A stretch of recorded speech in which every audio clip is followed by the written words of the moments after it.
Olá, pessoal! Hoje é dia 20 de maio de 2021 e eu estou muito feliz por poder fazer mais uma live. Voltei com as minhas lives e meu coração está regozijando de alegria. Por isso, passei um tempinho sem fazer lives, mas foi necessário e foi muito bom. E o tema da live de hoje é incrível, gente. Muito feliz por esse tema. E eu já quero agradecer as pessoas que estão entrando aqui, que é a Camila. Ai, que legal, Camila. A Doducha, nossa, quanto tempo. Um beijo pra você. Tamires, eu já te vi, tá bom? Vou te chamar pra gente poder, né? Antes de começar a apresentar minha convidada, de começar a falar desse tema, eu queria falar com você como que eu cheguei nesse tema, né? Mães de autistas importam. Eu tenho um contato próximo com algumas mães de autista, tanto na minha família quanto algumas amigas, e eu passei a observar, né, que essas mães, elas estavam vivendo coisas muito semelhantes, assim. Então, conversando com uma, olha, tô dessa forma, conversando com a outra, e então, em algum momento aquilo me tocou e veio esse tema, porque muitas vezes fala-se tanto sobre o autismo, fala-se tanto das dificuldades, e é um tema que realmente merece ser destacado, né, por todos os intermédios do dia a dia, mas a partir do momento em que deixa-se de lado, né, uma parte principal também dessa vivência, de todo esse tratamento que é a mãe, é necessário falar. Então, eu já quero agradecer algumas pessoas, ó, Eliomar, Ademir, meu sogro que entrou aqui, minha sogra, um beijo para vocês. Fiquem com a gente até o final, essa live vai ser muito construtiva, eu tenho certeza. E antes de começar, eu quero apresentar minha convidada. Quem conhece minhas lives sabem que os meus convidados são muito tops, são só pessoas feras. Então, eu queria apresentar para vocês que não conhecem, né, a psicóloga Tamires Moraes. E já queria que você se apresentasse, Tamires, para todo mundo saber um pouquinho da sua história e contasse um pouco da sua rotina. Boa noite, gente. Então, como a Ingrid falou, eu sou a Tamires, sou psicóloga desde 2019, moro aqui no interior de São Paulo, numa cidade que se chama Mogi Guaçu, e me formei aqui na faculdade municipal. Desde a faculdade eu já tinha um desejo muito grande de atuar com crianças, com adolescentes, inclusive eu fiz pesquisas relacionadas a essa área, mas depois que eu me formei, eu descobri uma outra área que se chama psicologia perinatal, que é a área que eu atuo hoje, que é um nome muito difícil, mas para dizer que eu atuo em tudo que está em torno do nascimento, sabe? Desde antes da concepção, gestação, parto, pós-parto, que para nós psicólogos o pós-parto pode ir aí até os 2 anos de idade do bebê, né? Então eu descobri que eu poderia sim ajudar a criar um mundo melhor, a crianças com mais saúde, inclusive saúde mental, saúde emocional, cuidando de quem cuida dessas crianças, que é a mãe. Então, meu foco de trabalho hoje são as mães. Ingrid, eu acho que eu falei tudo. Você tem alguma dúvida? Você quer me perguntar alguma coisa específica? Você já se apresentou de onde você é, né, do interior de São Paulo, achei super legal. E nós estávamos comentando na nossa pré-live que se não fosse a tecnologia, provavelmente a gente não poderia ter se conhecido. Então, a tecnologia, ela pode nos auxiliar muito. Então, eu já agradeço, né, pela oportunidade, eu sou muito grata pela oportunidade de ter te conhecido online, né, virtualmente, mas se Deus quiser, nós poderemos nos encontrar presencialmente também em breve, né? Mas eu fiquei muito feliz de você ter aceitado o meu convite e eu acho que por tudo que a gente já falou a respeito do tema, não tem como essa live não ser boa demais. Não tem como. Eu queria mandar um beijo especial aqui para Stephanie, que é uma grande amiga minha, a gente não se vê há muito tempo. Nós nos encontramos alguns anos atrás, uns anos, né? Essa pandemia, no metrô, e eu a vi aqui, então muito obrigada pela sua presença e de todo mundo que está aqui, a Sônia Maria que entrou, minha mãe também entrou, sensacional. Então, um beijo para vocês e conforme for passando a live, pode deixar os comentários que nós vamos falando, né? Mas a respeito do tema aqui, que mães de autistas importam, eu fiz realmente essa referência a Vidas Negras Importam, porque muitas vezes nós esquecemos de pessoas ou de personagens, se assim eu posso definir, né? muito importantes no dia a dia, né? Porque a mãe ou mesmo o pai de autista estão muito presentes nessa situação ali, né, de todo o tratamento e, com certeza, demandam atenção, precisam de autocuidado. E quando a gente fala de autocuidado, eu já fiz algumas lives aqui sobre autocuidado, é uma peça muito fundamental, principalmente na fase de pandemia, principalmente nos últimos cenários que nós estamos vivendo, né? Em que, se você não cuidar da sua mente, se você não cuidar de si, você não vai dar conta do outro, né? Então, falando de autocuidado, como que você define o autocuidado, trazendo já para o nosso tema? Certo. E antes de falar sobre isso, Ingrid, eu queria dizer que você estava comentando sobre essa questão de cuidar da mãe, né? E a gente observa o quanto a mãe fica invisibilizada, né? Ela se torna invisível. É verdade. Então, as pessoas olham para o bebê, olham para o filho, para a criança com autismo, cuida dela e esquece da mãe, esquece de quem está cuidando dessa criança, né? Então, é muito importante a gente tornar visível essa mãe, essa mulher que está aí cuidando do seu filho, da sua filha. Então, isso é muito importante. E aí, falando então sobre o autocuidado, hoje a gente ouve muito sobre esse termo, né? Mas o que é um autocuidado? Como é que a gente pode pensar sobre ele, né? Eu costumo dizer que o autocuidado é a gente fazer aquilo que nos faz bem, aquilo que nos traz bem-estar. Então, são ações, são atitudes que a gente direciona ali o nosso tempo e a nossa atenção para a gente, para cuidar da gente. Às vezes as pessoas pensam sobre autocuidado, mas falam como se estivesse cuidando do outro, mas a gente precisa cuidar da gente também. E o autocuidado, ele está muito relacionado ali ao autoconhecimento, né? A gente precisa se conhecer, saber o que a gente gosta, o que a gente não gosta, o que faz sentido pra gente, o que não faz, para conseguir pensar em práticas de autocuidado para a gente inserir na nossa rotina, para ela fazer parte do nosso dia a dia e para a gente conseguir ser gentil com a nossa saúde mental, com a nossa saúde emocional. Eu digo sempre que muitas vezes, quando a gente olha para a saúde, às vezes a mãe nem olha para a saúde, porque ela está tão focada em cuidar do filho, esquece de si mesma, né?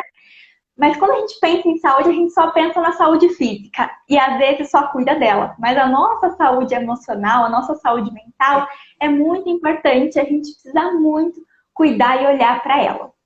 E pensando então nessa história do autocuidado, a gente pode pensar que existem várias esferas de autocuidado, né? Existem os autocuidados no aspecto físico, no aspecto estético, existe o autocuidado no aspecto social, no aspecto emocional, psíquico, né? Então, são vários aspectos e várias linhas aí para a gente poder pensar sobre essas práticas para que a gente possa cuidar da gente mesmo. Eu queria fazer um adendo sobre essa questão de autocuidado, que eu imagino muitas vezes que as pessoas ficam sim presas à questão física, né, que a gente já pensa mais na saúde. Mas uma pergunta até que uma seguidora fez foi o seguinte, com relação ao autismo, né, quando a mãe descobre ali aquele diagnóstico, né, de alguma forma cada um acaba percebendo alguma coisa, antes procura o médico e, enfim, definir o diagnóstico. É uma forma de autocuidado, a partir daquele momento a mãe procurar uma terapia? Eu falo isso porque, além de ser uma coisa que é difícil muitas vezes para a pessoa acompanhar, às vezes a pessoa não leva a terapia ou leva um acompanhamento profissional de qualquer outra espécie com um autocuidado, né? Mas ela faz só aquela questão da rotina ali. Mas o autocuidado que nós vimos falando até mesmo em outras lives, ele é importante porque muitas vezes ele necessita ser encaixado na sua rotina. Então, o autocuidado para alguém pode ser, por exemplo, passar, sei lá, fazer uma viagem de 10 dias. Eu vou exercer o autocuidado, né? Vou praticar o autocuidado. Mas para uma mãe, às vezes, por exemplo, pode ser fazer as unhas. Ou pode ser dormir um pouquinho mais um certo dia. Então, relacionar esse autocuidado com a sua rotina, eu acho que é muito importante, né? Para não viver algo que seja muito surreal à sua realidade. Não sei se eu posso definir surreal a sua realidade. Fala um pouquinho mais. É isso mesmo, Ingrid. Bom, as mães, elas estão numa loucura de rotina muito grande, né? E a sobrecarga, tanto física e mental, é intensa, né? Porque é cuidar do filho, é cuidar da casa, é trabalhar, são vários papéis exercidos pela mulher, né? Isso traz sobrecarga, isso é desgastante, sim. Então, às vezes, quando a gente pensa em autocuidado, fala assim, não, mas eu não tenho tempo para isso, não.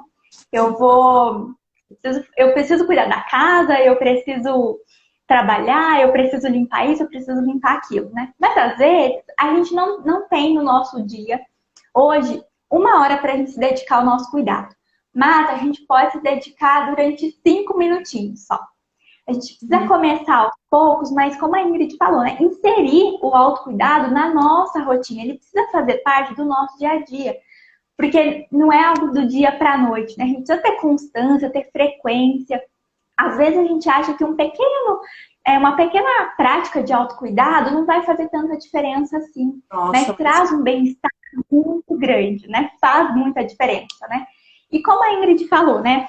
Exemplos, então, de práticas de autocuidado, né? Pode ser sim, pode ser ir fazer a unha, pode ir fazer o cabelo, pode ser vestir aquela roupa que você se sente bem, sem ter uma ocasião especial para isso. Pode ser você sair com as amigas para você tomar um café, com todas as restrições aí, né, que estamos em tempos de pandemia. Ou fazer um café online, né, uma videochamada. Pode ser também, né? Pode ser praticar um exercício, a gente se alimentar bem, dormir bem. Mas a psicoterapia também é uma prática de autocuidado. Ela também faz parte disso. E às vezes a gente não faz essa relação, né? Esse link. Normalmente, quando a gente pensa em psicólogo, você vai procurar um psicólogo quando a coisa já está muito difícil, quando já tem algum transtorno já instaurado, quando já está insuportável, porque a gente tem na nossa sociedade essa visão, né, de que o psicólogo é para louco, de que o psicólogo é para pessoa doente, né? E aí a gente não associa a essa prática de que sim, a psicoterapia, ela pode ser sim um tipo de autocuidado, né? Esse processo de autoconhecimento, da gente olhar para dentro da gente é muito importante. Isso vai fazer uma diferença imensa na maneira como a gente lida com as nossas emoções, na maneira como a gente gerencia essas emoções, como a gente lida com as situações e como a gente se adapta a elas também, né? E pensando sobre isso, né? Falando do processo de autoconhecimento, da psicoterapia, né? É muito importante, mas às vezes a gente pensa que vai ser sempre gostosinho, né? Mas olhar para dentro dói, mas pode ser muitas vezes transformador, transforma a nossa dor, né? Principalmente aí, falando da maternidade, quando a mulher se torna mãe, ela encontra espaços profundos, desconhecidos dentro de si. Você entra em contato com aspectos que você nem imaginava, que não estavam presentes antes. Isso pode mexer muito com você, né? Isso pode trazer muitas questões à tona, que às vezes a gente estava até varrendo ali para debaixo do tapete, né? Nossa, com certeza.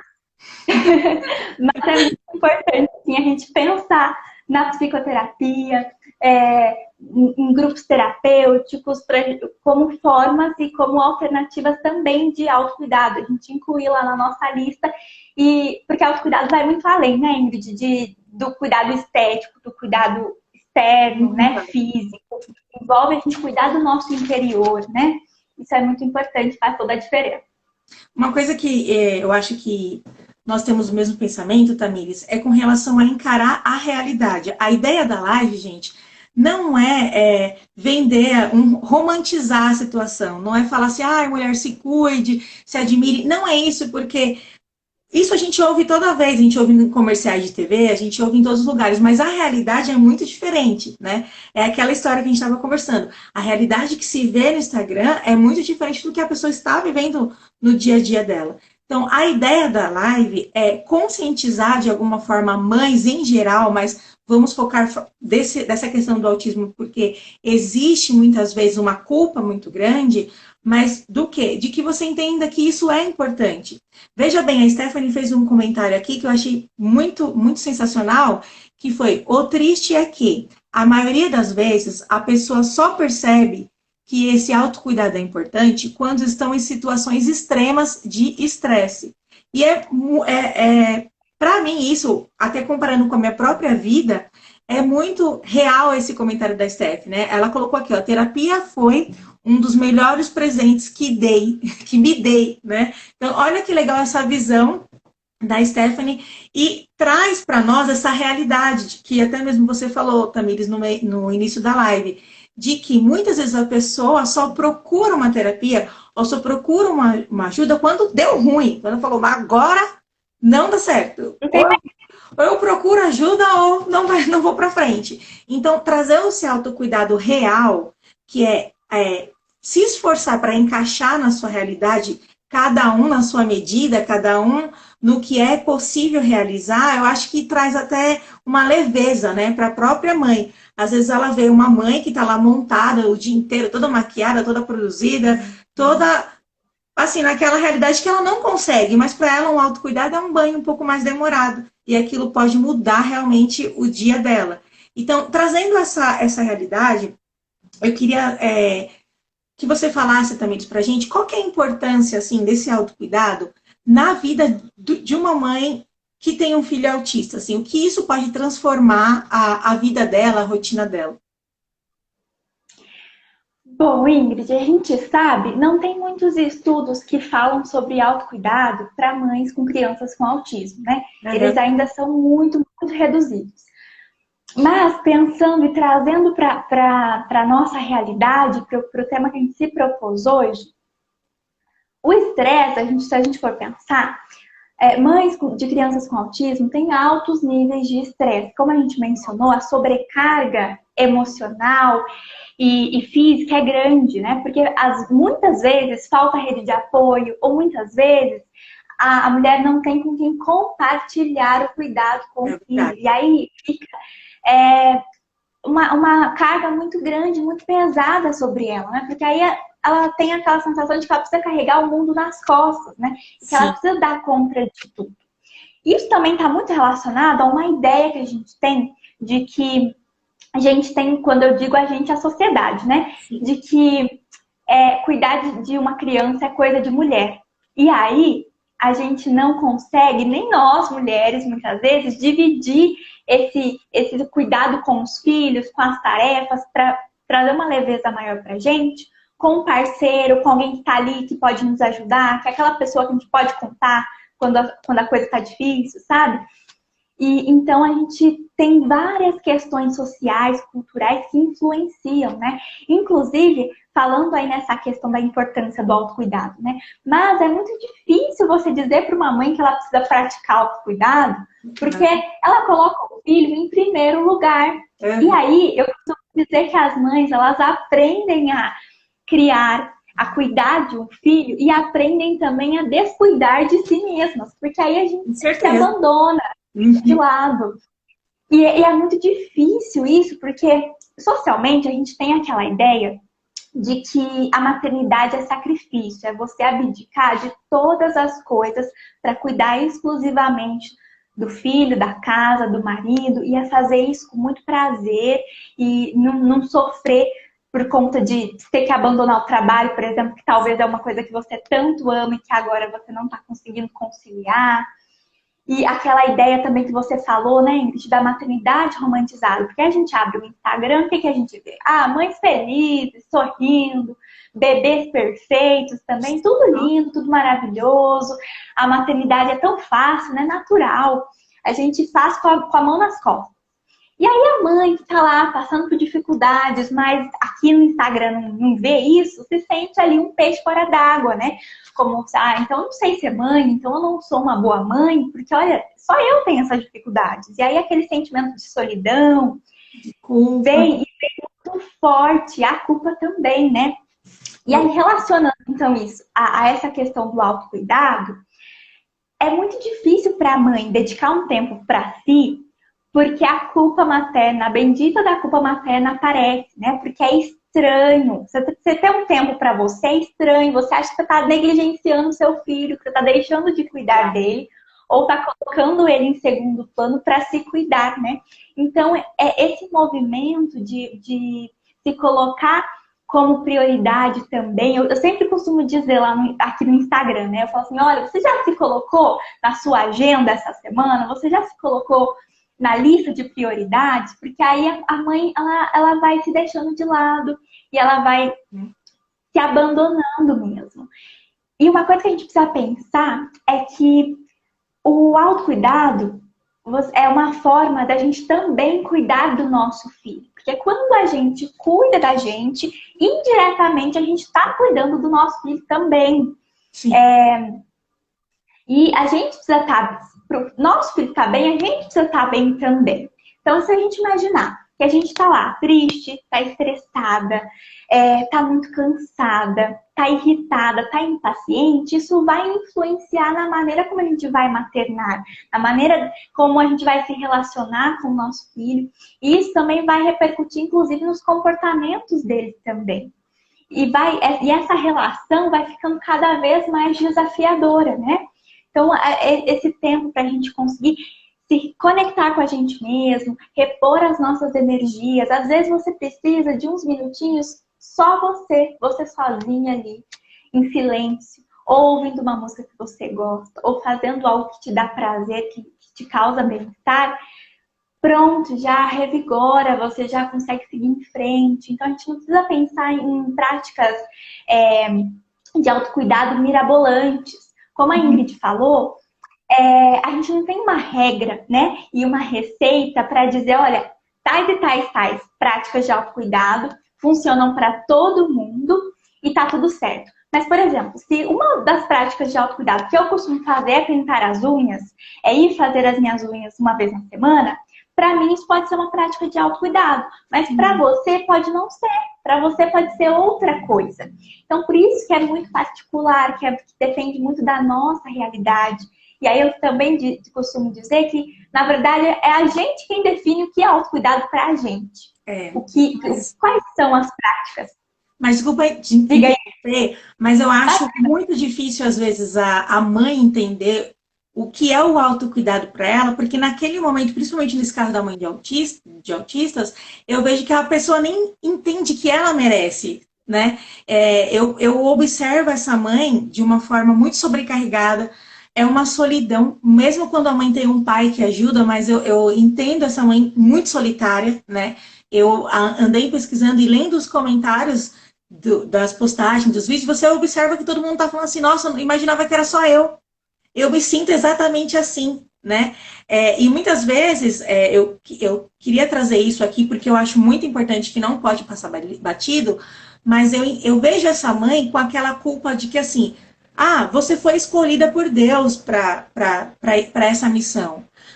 Mas olha, você é uma super mulher, você é uma mãe especial.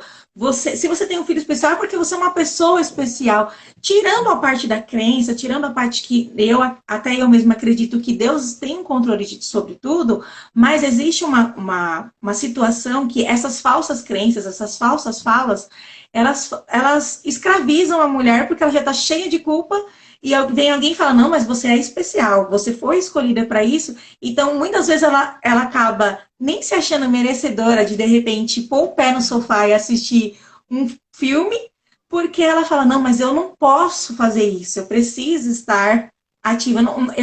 O que você pode acrescentar para a gente nesse sentido? Porque eu acho que a culpa é uma coisa que muitas vezes é necessário ela ser ressignificada por outra questão nesse momento, porque eu vejo muitas vezes que isso abala, né, uma mãe numa situação como essa. Exatamente. E tem um peso muito grande, né? Quando a mãe é vista como uma mãe maravilha, né? Como aquela mulher que dá conta de tudo, que é uma super heroína, então ela precisa fazer por onde, né? Porque se ela não fazer. Então, às vezes, muitas vezes, a questão dessa culpa vem tanto pelo julgamento das outras pessoas, mas também pelo auto-julgamento. Pelo julgamento dessa mulher. Porque, e o que as pessoas vão pensar se eu sair para tomar um café com uma amiga minha que eu não vejo há um tempão para conversar? Mas cadê essa mãe? Onde será que ela deixou essa criança? tá negligenciando, tá abandonando, tá rejeitando. Então, tem muitas questões aí envolvidas, né? E o autoconhecimento, ele nos ajuda muito a lidar com essa questão da culpa, para a gente principalmente entender o que é nosso e o que é do outro. Porque as expectativas que as outras pessoas depositam na gente é muito alta e é muito irreal também. E às vezes a gente fica numa busca desenfreada para corresponder às expectativas dos outros, para atingir as expectativas dos outros. E esquece que as expectativas são dos outros, não são as nossas. Então, às vezes, a gente até faz coisas que são incoerentes pra gente, que às vezes a gente faz, mas faz meio a contragosto, mas faz porque se eu não fizer, vão pensar que eu não sou uma boa mãe, ou eu vou ser menos mãe se eu não fizer. Então, tem várias questões. E, às vezes, a gente consegue, sim, lidar com esse processo de autoconhecimento, de entender sobre isso, sem ajuda de psicoterapia. Sim, até certo ponto é possível. Inclusive, uma das práticas de autocuidado que eu ainda não citei aqui é a escrita terapêutica, né? Você tem um diário para você escrever. Porque quando a gente escreve e a gente coloca para fora aquilo que a gente está sentindo, a gente consegue se conectar com a gente consegue identificar os sentimentos, as emoções que a gente está sentindo, e isso também nos ajuda a lidar com essas emoções. Então, às vezes, a gente pode começar por coisas muito simples. Começar escrevendo como foi o nosso dia. Quais são os desafios que eu tenho? Quais são as dificuldades que eu tenho? O que hoje eu queria que fosse diferente? Como eu queria que as coisas estivessem diferentes, né? Uhum. E aí, pensando, né? E eu queria entrar num assunto aqui, de qualquer coisa você me avisa. Tá bom. Mas sobre o assunto da gente conseguir ter tempo para a gente elaborar o processo de luto que uma mãe vivencia quando ela se depara com o filho real, que é diferente daquele filho que a gente imaginou. A gente imagina, né, tem o nosso filho, o nosso bebê idealizado, seja na gestação ou às vezes antes de estar gestando, né? E a gente imagina características físicas, características de personalidade. A gente imagina como é que essa criança vai ser, com quem que ela vai aparecer, quais são, que jeito que ela vai ser? Ela vai ser calma, ela vai ser agitada, ela vai ser esperta. E a gente não imagina que esse filho não vai ser saudável. A gente já pode até pensar e ter medo sobre isso, né? Sim. De ter inseguranças, né? E se tiver alguma deficiência, alguma síndrome, algum transtorno. Mas quando a gente está imaginando lá o nosso filho, imaginando como ele vai ser, a gente não imagina que a gente vai ter um filho com autismo. A gente não imagina que a gente vai ter um filho com síndrome de Down. Então, quando a mulher se depara com um bebê real, com um filho real, que é diferente, que as expectativas que ela criou, que a gente cria expectativas na nossa cabeça, Sim. de que o filho vai ser perfeito, de que o filho vai ser saudável, quando a gente se depara com uma realidade que é diferente, e aí só fazendo um parêntese, que toda mulher, independente se o filho é saudável, se não é diagnosticado com nenhum transtorno, nenhuma síndrome, esse bebê real também vai ser diferente, né? Porque quando a gente imagina lá, a gente imagina uma criança que é tranquila, que dorme a noite inteira, que a gente vai conseguir lidar, né? E aí quando a gente vê o bebê real, é diferente, né? E esse choque entre aquilo que a gente imaginou e entre a nossa realidade é muito grande. E às vezes a gente não tem com quem a gente falar isso. Porque como é que a gente vai falar que o impacto tá grande? Porque se a mulher fala isso, as outras pessoas imaginam, não, ela não ama o bebê, ela não ama o filho dela, ela tá rejeitando, ela se arrependeu de ser mãe. Já vem, sabe, esses julgamentos e essas questões que travam isso e que barram, né? Impedem a mulher de se expressar. E aí, voltando, então, a falar desse bebê real aí, dessa criança com autismo, que tem vários desafios, que demanda muito. A gente sabe que cuidar de uma criança com autismo, independente aí do grau desse autismo, é muito desafiador. Coloca em xeque muitas coisas. E aí, essa mulher, esse pai, essa mãe não tem espaço para ela conseguir elaborar, para ela conseguir chorar por aquele filho lá que ela pensou, que ela imaginou. Porque isso não é autorizado, ela não consegue fazer isso socialmente. Porque se ela fizer, as pessoas olham com olhos tortos, né? Julgam. Então é muito pesado, né? A gente precisa muito de espaços, né? Espaços seguros mesmo, para que a gente possa falar e para que a gente possa ser acolhida e ser reconhecida. Porque esse sofrimento que você vem sentindo, ele é importante, ele é legítimo, ele precisa ser validado. Ele não deve de maneira nenhuma ser menosprezado. Porque às vezes as pessoas falam assim, nossa, mas o seu filho tá aí, tá vivo, né? E é isso que importa. Mas não é isso que está em xeque, é outras questões e as pessoas têm dificuldade de entender isso. E a mãe, ela fica guardando aquilo para si, né? E aquilo vai sufocando assim, de uma maneira muito difícil, muito cruel. Então, a gente precisa muito olhar para isso e falar sobre isso. Eu acho muito, muito interessante você trazer essa realidade, porque eu até vendo alguns vídeos, alguns depoimentos de mães, a sensação que se tem é que eu tenho que dar conta. Eu tenho, entendeu? Eu tenho. Não posso fazer nada porque eu tenho que dar conta disso. Eu não posso pensar que eu quero ter uma profissão mais porque eu tenho que dar conta disso. Então, esses pensamentos, essa confusão de sentimentos, ela é muito desgastante e é muito realmente pesado, né?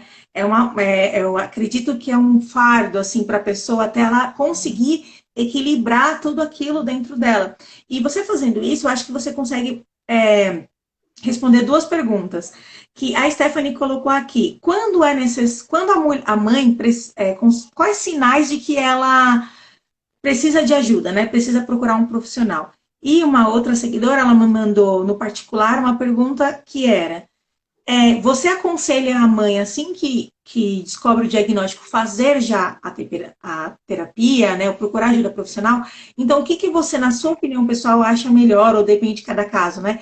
Que desde o começo se faça o acompanhamento, ou você enxerga que em algum momento ela vai dar um sinal de que, opa, acho que eu preciso de ajuda? Ingrid, vai depender muito da realidade dessa mulher, né? A gente precisa conhecer qual que é a história dela. De repente, às vezes uma mãe que descobre que esse diagnóstico de que seu filho tem autismo, de que é uma criança com autismo, às vezes ela consegue lidar com isso de uma maneira diferente. Às vezes ela não está naquele momento e não está disponível, assim, inclusive emocionalmente, né, para se pensar nessas questões. Porque o diagnóstico, né, de uma criança com autismo, embora não seja aí o nosso enfoque, ele também é um processo muito desgastante, né? Porque até a confirmação desse diagnóstico e a saga que essa mulher percorre com seu filho, com o companheiro, com a parceira, se tiver, é um processo assim que é difícil, que é doloroso. Então, para a gente poder pensar sobre isso, não tem uma resposta que vai servir para todas as mulheres. Mas que é importante, sim, ter esse acompanhamento e ter esse apoio, porque isso vai fazer uma diferença gigantesca na maneira como você vai lidar e como vai se adaptar com isso. Vai sim. Então, quanto antes a gente puder buscar a ajuda de um profissional, é melhor. Às vezes, cai naquilo que a gente falou antes, né? De que às vezes a gente espera a coisa piorar muito e a gente não tá mais suportando para buscar ajuda, né? E aí, de repente, já tem algum transtorno ali já estabelecido, né? Já tem algumas questões mais difíceis. E aí, então, por isso que eu sempre digo que depende, sim, de cada caso, porque eu não conheço a realidade dessa mulher, né? A gente precisa conhecer a história dela. Quem é ela? Mas, sim, o acompanhamento com o profissional, o acompanhamento psicológico, ele é fundamental.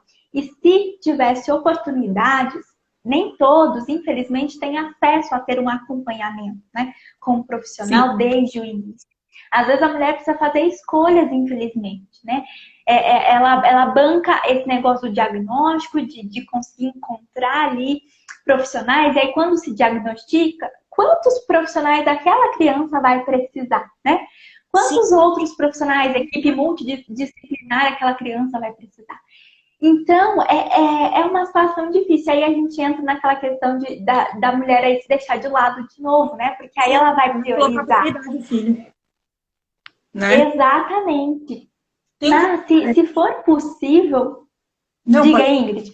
Não, Eu te cortei. Eu interrompi porque deu uma travada aqui, mas pode continuar. Mas voltou, né? Voltou. Se for possível, sim, né? É muito importante, Legal porque isso. vai trazer uma leveza para esse processo muito grande. Não que ele vai ser mais fácil, porque ele nunca vai ser fácil, né? Mas ele vai ser menos puxado, né? Você vai conseguir lidar com algumas questões, gerenciar a sua emoção, as suas emoções, lidar lá com o bebê idealizado, que aí a gente precisa fazer o luto por ele, né? Porque enfim, quando se tem um diagnóstico, se confronta e aí se confirma aquilo. Às vezes a mãe está até desconfiando, às vezes tem até alguma desconfiança, assim, mas enquanto o diagnóstico não é dado, ainda tem aquela esperança de não ser, né? E aí, como é que eu lido com isso, com essa nova realidade? Então, por isso, sim, mas infelizmente nem todos têm acesso a um profissional qualificado, mas o importante e bom, né, que felizmente a gente tem profissionais e tem espaços, instituições que oferecem, inclusive, atendimentos psicológicos gratuitos ou num preço mais acessível, né, para que a mulher consiga lidar com essas questões. Exatamente. Então é muito importante, vale a pena se informar, buscar, pesquisar no Google que a gente consegue muita coisa de alternativas, né? Porque se a gente não cai naquilo que a gente falou, né? Como é que a gente não vai se cuidar? Se a gente não estiver bem, nosso filho também não vai estar. Então, se eu não posso bancar hoje uma psicoterapia, mas o que eu posso fazer para a manutenção da minha saúde emocional, da minha saúde mental? O que eu dou conta de fazer? O que é possível fazer? Porque senão a gente coloca a psicoterapia como um ideal aqui, e as mães que não podem, que não têm acesso, que não conseguem, isso vai gerar ainda mais sofrimento, ainda mais desespero, né? E a ideia não é essa. Eu vou ler um comentário muito legal da Mônica, que ela colocou assim, sobre aquela questão que eu disse sobre as mulheres mães de autistas serem definidas como mulheres superpoderosas, mulheres diferenciadas, né? E ela colocou aqui, ó, a crença religiosa pode ser acalento, mas também pode ser um fator de julgamento que determina um sofrimento maior para as mães. Então, isso é muito legal, é muito real esse comentário, né? Aí tem um outro comentário, parabéns meninas, famílias, que assunto importante a ser abordado. Muito legal, deixa eu ver só se tem mais algum outro comentário. O amor, Deus é amor, o Oliveira Thiago é verdade, ele colocou aqui.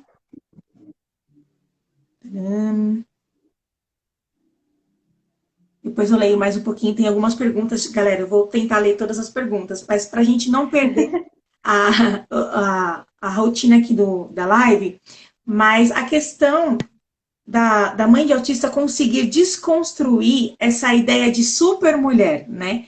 E sim de que é uma mulher normal, uma mulher que é humana e que tem um desafio, de repente, maior do que outras mulheres. O que isso pode ser impactar a vida de uma mulher que consegue fazer essa desconstrução? Como que você pode trazer isso para a gente? Bom, primeiro é importantíssimo a gente pensar que a mãe, além de mãe, ela é mulher, né? Às vezes a gente esquece disso, né? Ou às vezes a gente acha que porque se tornou mãe, a gente precisa abandonar a nossa identidade, a nossa personalidade. Inclusive, isso fica meio perdido, meio bagunçado, né? De não conseguir se reconhecer mais por conta dessas questões, né? De às vezes só se ver como mãe, só conseguir se enxergar como mãe, ou como mãe de uma criança com autismo, né? Mas nós temos vários papéis, né, a serem desempenhados, e além de tudo, nós também somos mulheres. E às vezes a gente esquece disso, né? Sim. Sobre essa questão, Ingrid,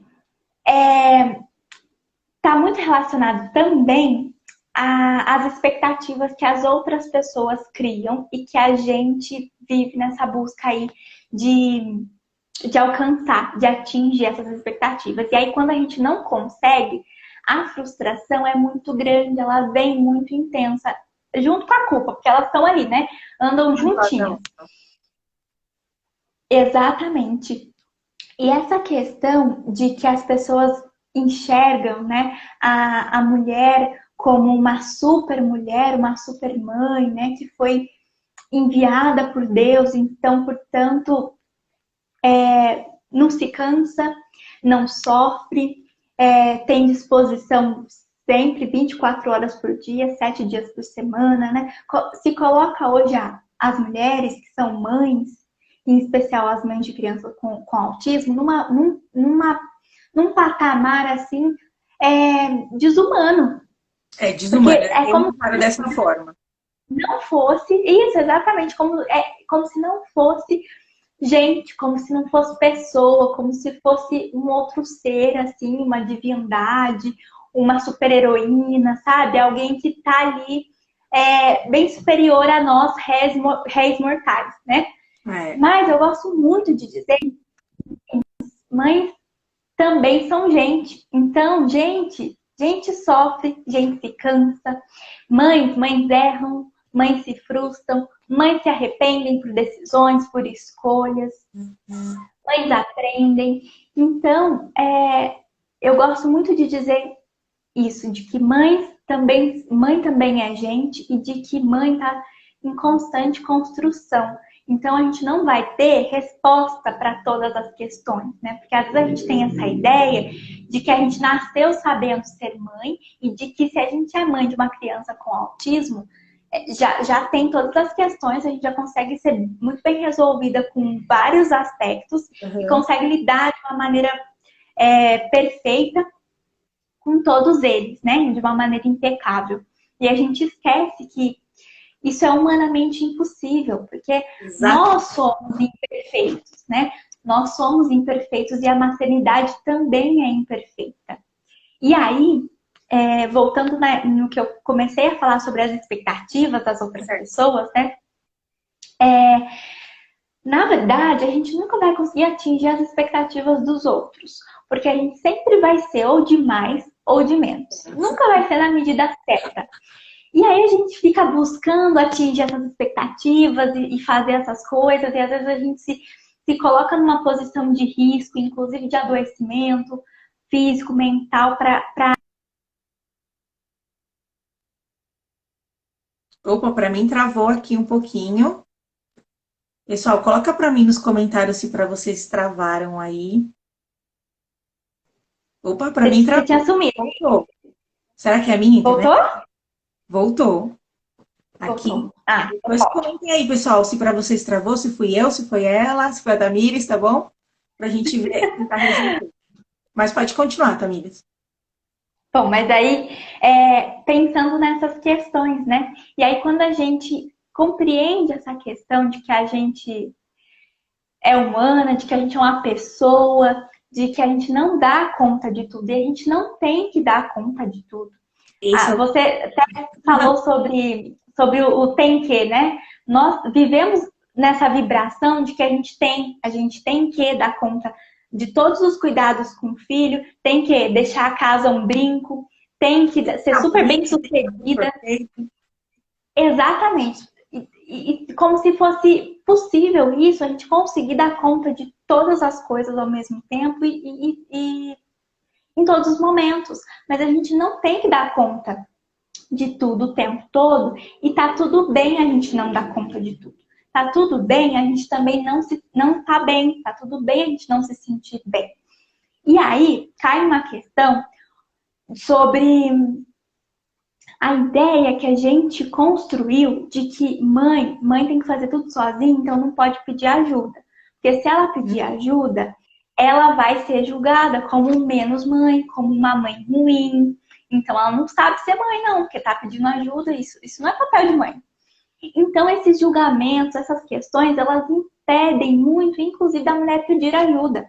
Né, de construir ali ao seu redor, de estar ali cercada por pessoas que possam ajudar, pessoas de confiança. E esse pedir ajuda, e essa rede de apoio, ela pode ser tanto essa rede de apoio que a gente tem de amigos, de pessoas que estão por perto, mas também pode ser uma rede de apoio contratada, quando a gente contrata ajuda.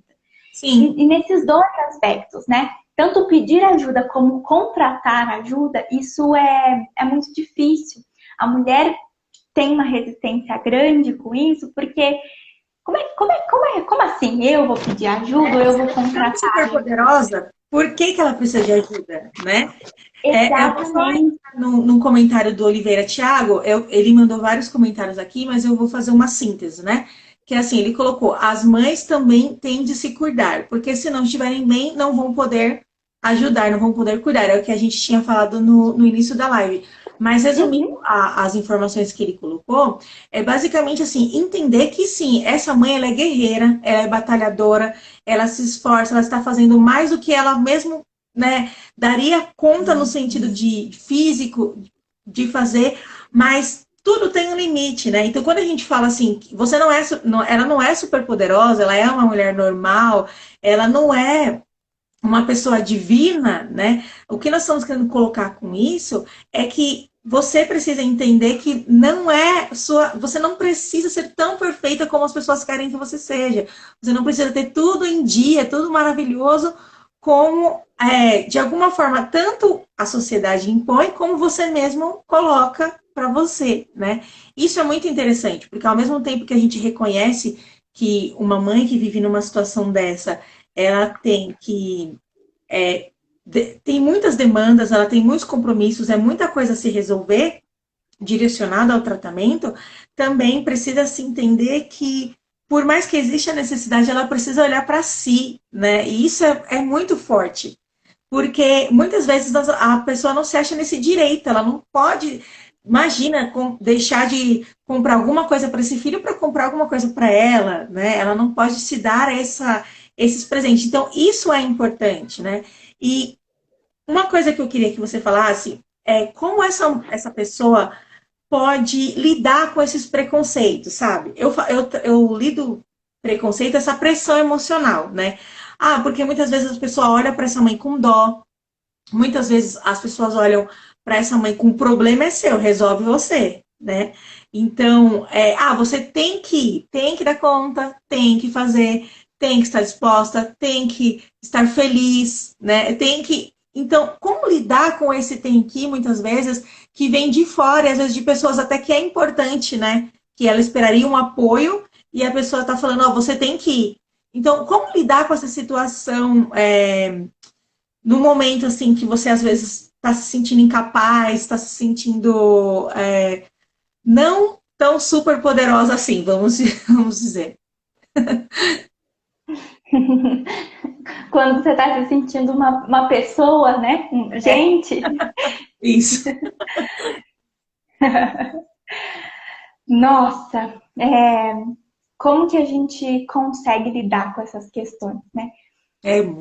Não tem uma receita de bolo e ao mesmo tempo também não é algo simples, não é algo fácil, né? É um processo de construção que vai estar muito relacionado lá ao autoconhecimento, lá à nossa autoestima, que na verdade a autoestima, né, que é essa capacidade da gente gostar da gente, da maneira como a gente é, tanto por dentro quanto por fora, da gente se acolher, da gente se amar e da gente abraçar a mulher que a gente se tornou, né? Tem muito a ver com essas questões.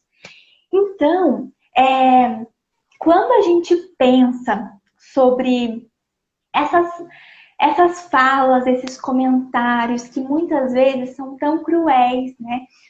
Muitas vezes desconsideram tanto o sofrimento dessa mulher, minimizam tanto várias questões, que é muito difícil, né? E as mulheres, quando estão nesse processo, estão vulneráveis, estão frágeis, esses comentários, eles tendem a fazer um estrago muito grande, né? A causar um impacto muito importante.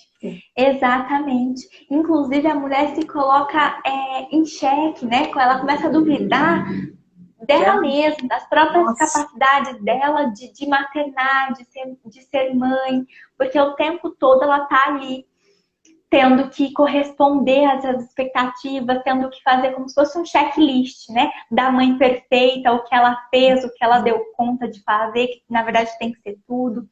Então, essas questões fica muito difícil e fica muito insuportável da mulher sustentar essa posição, né? De uma mãe que é perfeita ou de uma super mãe, né? De uma super heroína, algo assim. Esses julgamentos, quando a gente consegue perceber que eles estão relacionados ao que as outras pessoas esperam da gente, e se a gente consegue se acolher, se a gente está bem com a gente mesmo, se a gente entende que a gente é importante também, que a gente também merece, esses comentários, essas falas, esses pitacos, eles vão tendo uma importância muito menor. Então depende muito da gente, da maneira como a gente se coloca, se posiciona e encara essas questões. Por isso que eu falei antes que sobre esse como lidar está muito relacionado ao nosso autoconhecimento e à nossa autoestima, para a gente conseguir enfrentar essas situações, né? Porque na verdade a mulher que está ali passando por isso, ela vai estar ali numa realidade, num contexto que é muito singular, por mais que mães tem situações que são muito parecidas, que são semelhantes, mas ela tem a sua particularidade, a sua singularidade, e ela vai conseguir perceber isso e lidar de uma forma melhor com isso, da maneira como ela se acolhe, se respeita, entende os seus limites, entende que ela não precisa dar conta de tudo. Quando ela entende isso, quando ela respeita o seu limite, o seu ritmo, ela consegue lidar de uma forma muito melhor com esses comentários, com esses julgamentos. Então, tudo aí vai passar por esse processo de autoconhecimento, pela autoestima, que muitas vezes está muito baixa. Muito baixa. Quando a gente pensa exatamente. E o processo de autocuidado... Uma coisa vai influenciar. Isso. E o processo de autocuidado, ele tem um impacto muito grande na nossa autoestima, né? Isso nos ajuda a fortalecê-la, a resgatá-la também. Então, é um tripé, né? O autoconhecimento, a autoestima e o autocuidado, eles estão muito ali interligados, eles estão muito juntinhos, né? Tem um comentário da Stephanie muito legal, que ela falou assim, um dos maiores problemas é que no início a mãe toma toda a responsabilidade para si, tirando dos demais e colocando os outros, né, em uma zona de conforto. No início é natural, porém ao longo prazo torna-se um peso. Resumiu, né, perfeitamente. A Keila colocou, é verdade, é o que queremos, mas é impossível, que é a questão de dar conta de tudo, né? O Oliveira Thiago, ele falou sobre a questão da escola pública, não estão preparadas para incluir a criança autista. Eu não vou entrar muito nisso, Thiago, porque a gente acaba falando muito do autismo e o foco é mais falar das mães. Mas eu acho que a gente pode usar esse exemplo dele muitas vezes o que a mãe vai sentir de ver o filho dela abandonado, né, numa situação dessa. Porque, às vezes, a escola não sendo preparada, a mãe, ela acaba tendo que lidar com mais esse problema ainda, né, que o filho dela pode estar sendo prejudicado na escola por falta de preparação. Então, a mãe lidar com essa sensação deve ser também, no meu entendimento, um dos motivos que traz toda essa pressão para cima da mãe, né? Uma coisa interessante que é legal pontuar, eu vi uma reportagem, eu não me lembro bem aqui, mas se eu lembrar, vou postar lá no meu feed, que a pressão da mãe autista, o estresse que é suportado com ela, foi feito um estudo que ele é comparado a profissões de estresse altíssimo. Então, o estresse da mãe de autista, ele é comparado, por exemplo, a alguém que lida com uma profissão que você está com perigo de morte iminente, sabe? Está pressão ali de nível hard, eu vou definir assim. Muito alta é a pressão comparada com uma profissão nesse nível. E o estresse da mãe de autista no seu dia a dia é igual, é idêntico, é muito semelhante. Então, olha só o que essa mulher, né, precisa passar todos os dias e incluir aí todas essas frustrações, essa cobrança, essa culpa, né? Então, como isso, se o autocuidado não está sendo praticado mesmo nas suas limitações, o autoconhecimento, olha o que isso pode fazer com essa mãe, né? E o resultado a gente vê nos comentários que você vê nos vídeos, que é, eu me sinto assim, estou sozinha, não tenho ninguém para conversar, está tudo nas minhas costas, né? Porque muitas vezes, inclusive, eu vi um comentário interessante, que uma mãe falava assim, por eu estar em casa, cuidando do meu filho, muitas vezes é como se eu não estivesse fazendo nada. Ah, mas você está em casa, não conseguiu resolver isso? Né? Então, como se ela não estivesse fazendo absolutamente nada. Mesmo as pessoas estando cientes de toda a demanda que é necessária para cuidar de uma criança, pessoas próximas fazem esse tipo de fala. Imagine quanto isso pode nos destruir, né? Que ela vai se sentir pior. Então, eu vou ler mais alguns comentários para você ir caminhando para o final, porque, olha, já praticamente o tempo já foi. Tão bom, né? Não pode continuar e continuar, né? A criança fala assim, ó. Às vezes, o apoio vem de quem a gente menos espera, né? Peraí só um minutinho que eu, sem querer, apertei o botão aqui errado. De início é bem complicado, mas aos poucos vamos aprendendo a lidar, né? Muitos não entendem. Então, ela está complementando o que a gente está falando, né? Então, ela está colocando aqui, ó, escutamos cada coisa. Então, essas pessoas que às vezes não ajudam, né? Em nada nos comentários, estão ali presentes a todo momento, né? Mas você, como psicóloga, como uma profissional que cuida de mães, de gestantes, que sabe ali lidar com essa confusão, não sei se eu posso definir como confusão, né? Mas esse monte de pensamentos e sentimentos. O que você poderia dizer para essas mães, assim, que mensagem você poderia trazer com relação a todas essas questões que nós abordamos aqui? Porque, na verdade, é muito assunto para uma live só, né? O meu desejo, mesmo não sendo a minha especialidade, mas era que isso fosse muito mais discutido do que eu pude encontrar fazendo as minhas pesquisas, porque é muito profundo e provavelmente tem muitas pessoas passando isso nesse momento e que não estão tendo acesso a esse debate. Mas qual a mensagem que você pode trazer para a gente, principalmente na questão da procura de um profissional, né? Quando procurar e um conselho que você pode trazer profissional nesse sentido também?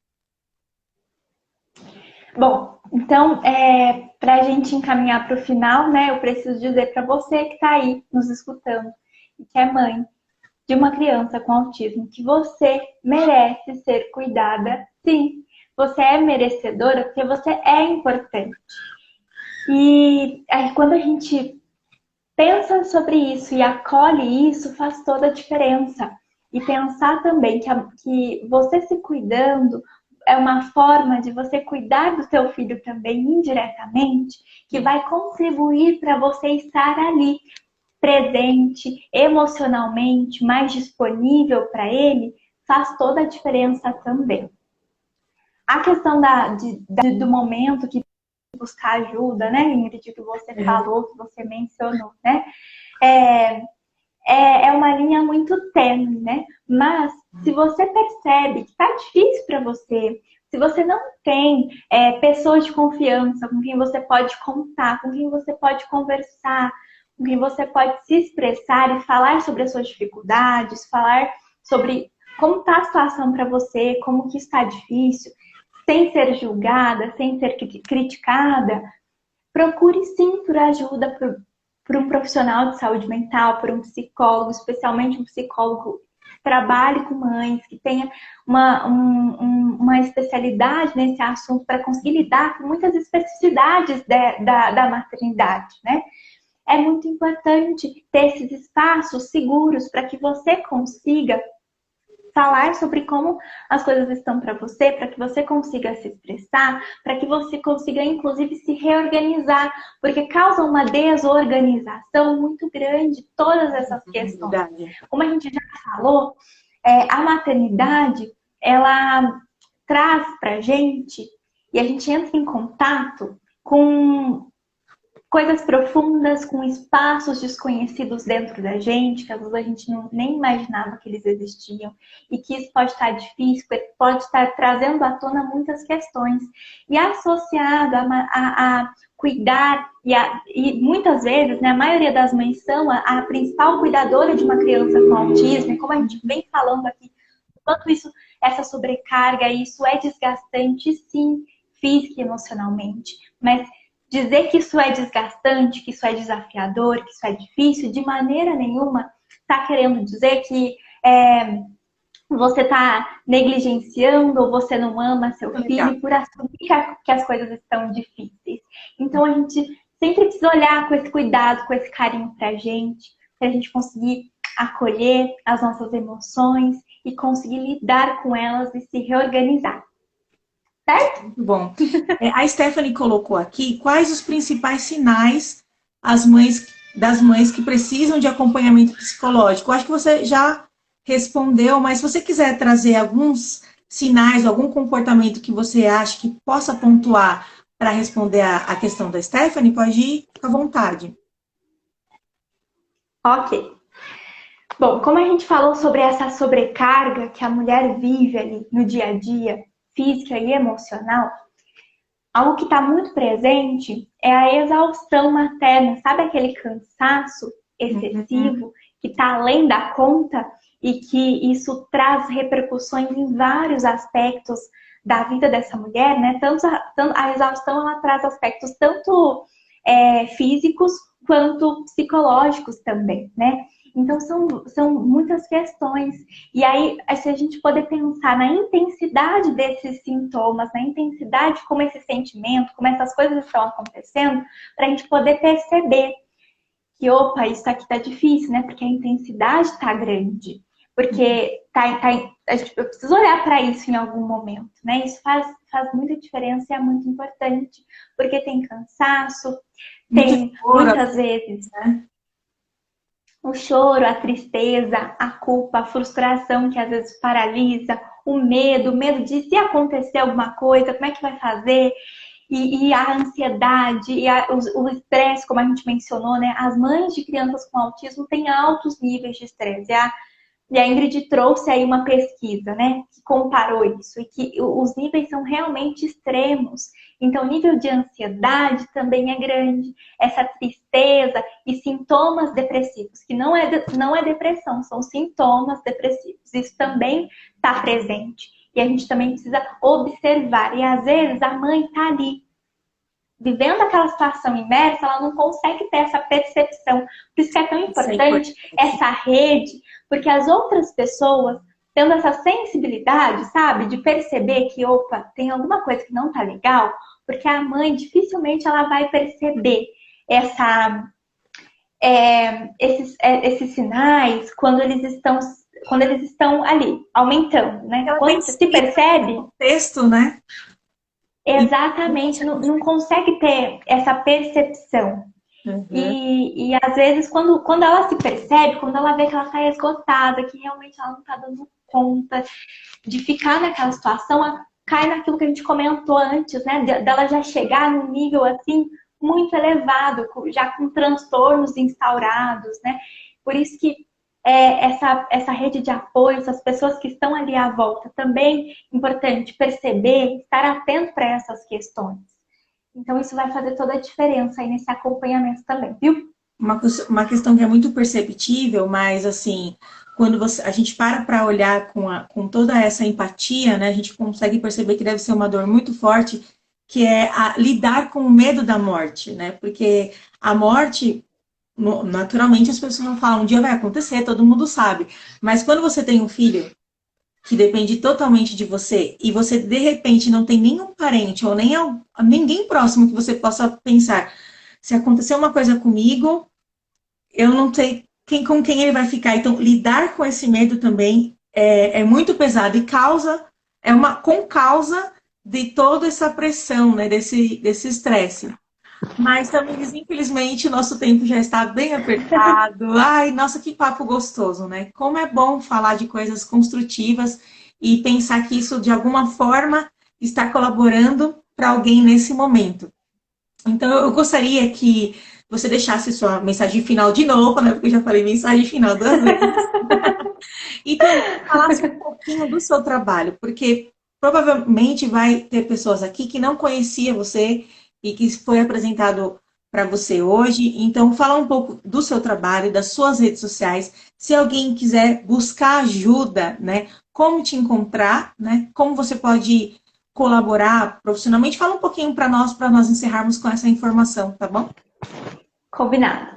Bom, então, como eu disse lá no início, né, eu sou psicóloga de mães, eu trabalho com mães, o foco do meu trabalho é nos primeiros 1.000 dias de vida da criança, né? Então, é desde ali da concepção até os 2 primeiros anos. Então, o meu enfoque, o meu acompanhamento maior são com mães que estão aí nesses 1.000 dias, né? Tem os 1.000 dias do bebê e eu digo dos 1.000 dias da mãe.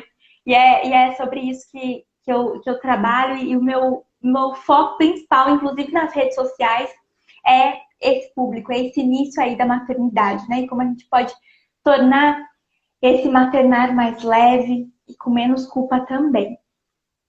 As pessoas podem me encontrar no Instagram, né? O @Tamires. Opa, para mim travou.